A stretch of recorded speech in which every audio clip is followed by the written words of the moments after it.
Alright, what's going on, guys? Trev back again, here to bring you another video. This one's going to be doing my review for the very first episode, the premiere of a brand new series on Netflix, which is called Stranger Things.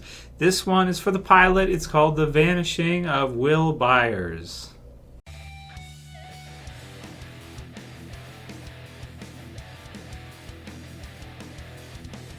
And spoiler warning for this one, if you guys haven't seen the premiere for Stranger Things yet, you can watch everything on Netflix. You can even sign up for a free trial of Netflix if you don't have it. And they just dropped the whole season on you at once. There's 8 episodes.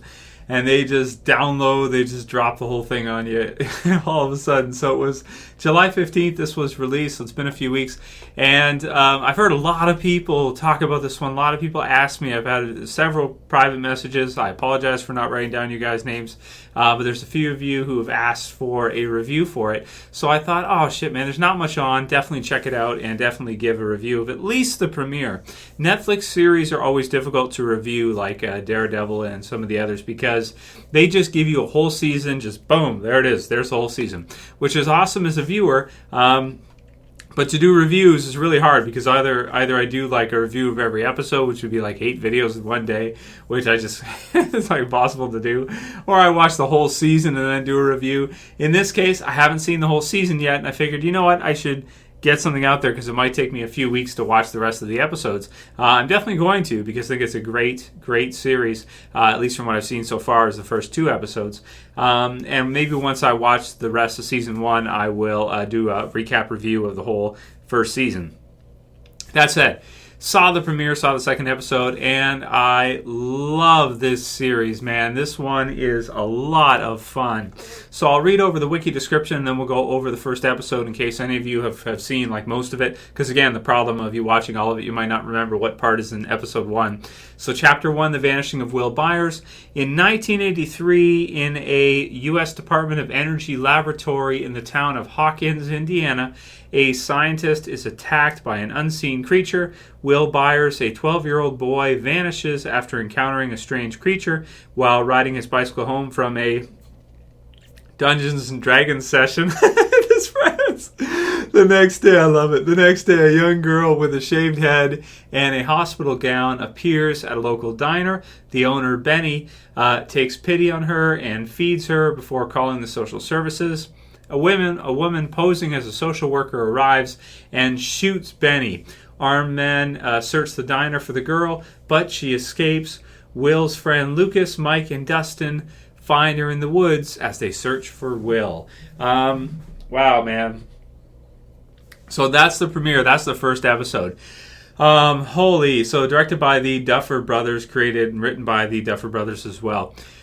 So a few things I absolutely love and make this series special for me. Number one is the time frame, 1983. I was born in 86, and but I remember, of course, a lot of movies in the early 90s when I was old enough to think, watching a lot of these movies, because back then, you'd have to go to the movie store and rent some movies, and a lot of times they'd be older and stuff. So I've seen tons of movies from around this time period, from like 83, in the 1980s.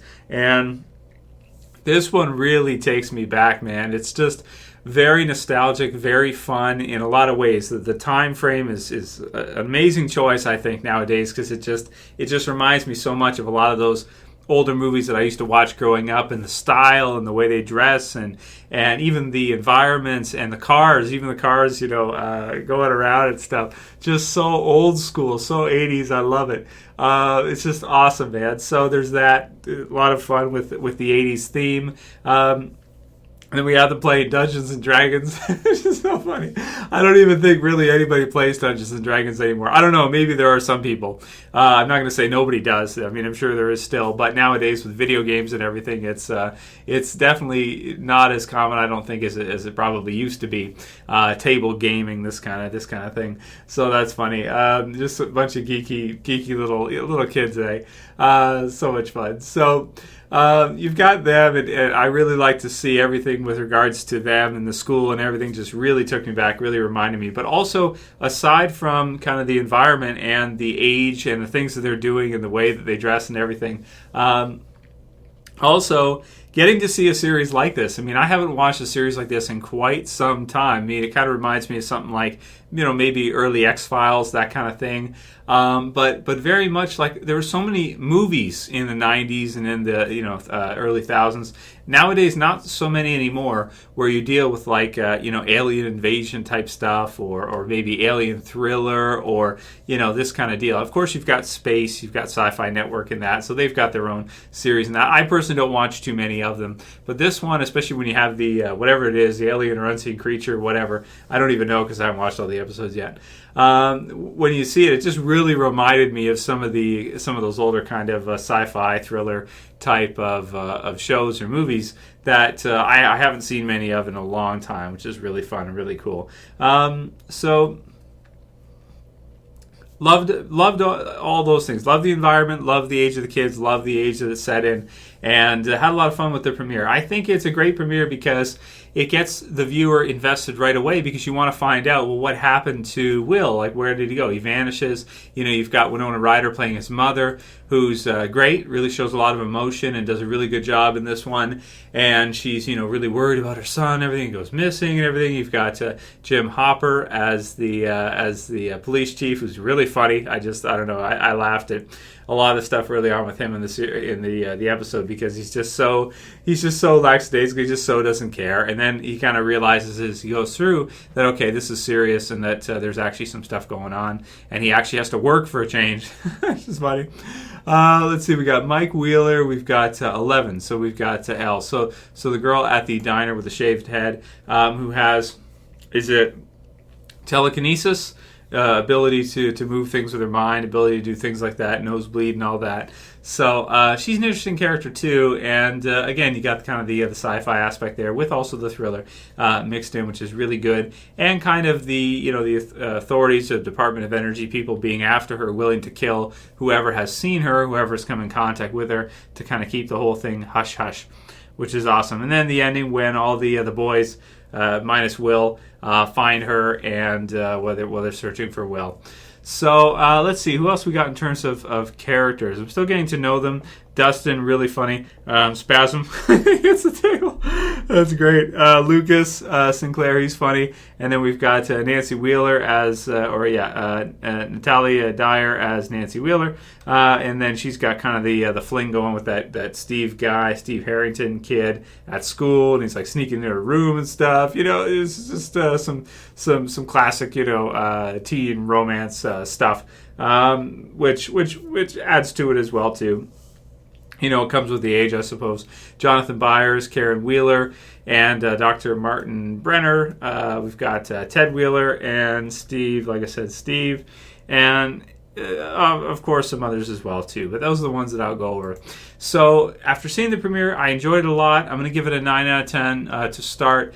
And I am really looking forward to watching the rest of this show, because I think it is really well done. I think it has a great feel. It does have some thrilling aspects to it, but it definitely has some stuff that really brings me back to kind of that kind of 80s, group of kids, gang of kids just getting in trouble, nerdy, geeky kids, and also the sci-fi aspects mixed into it as well. So I think it's got a nice mix. I think it's a great show, and I enjoyed the hell of it. I really enjoyed it. For Netflix, the Netflix series, I mean, there's some good ones. Daredevil is probably my favorite up until now. But this may take it. I mean, this may be my favorite. I'll have to watch the rest of the season before I can fully compare. But so far, the feel, even the theme, the music and everything, awesome. Just totally into it. Totally love it. 80s, can't go wrong, man. A lot of fun. If you guys haven't seen Stranger Things, I highly suggest you check it out. Watch the premiere. See if it's something that you're interested in. See if it's something that you like. And if so, then you can watch the rest on Netflix, for free if you got a trial, or if you already have a subscription. And that'll be it for my review of it, guys. I liked it a lot. Hope you guys liked the review. If you've seen Stranger Things and you're one of the ones who are waiting for me to review it, thanks for your patience, and I hope you liked it. If you did, don't forget, guys, thumb it the hell up. You can also share and favorite. And if you're new and you want to subscribe, you want to see more reviews from me of television series, not just, we do Walking Dead. We do a lot of Walking Dead. We do Game of Thrones. We do Fear of the Walking Dead. But we're open to do, and I'll do whatever. I'll do whatever you guys want to see. So Mr. Robot, Stranger Things, whatever, any series. I'm not set on just only a couple. We can do whatever we want here. It's what it is. That's what freedom's all about. That's it for this one, guys. We'll see you again real soon for another video. As always, it's Trev, and I'm saying peace. Later, guys. See ya.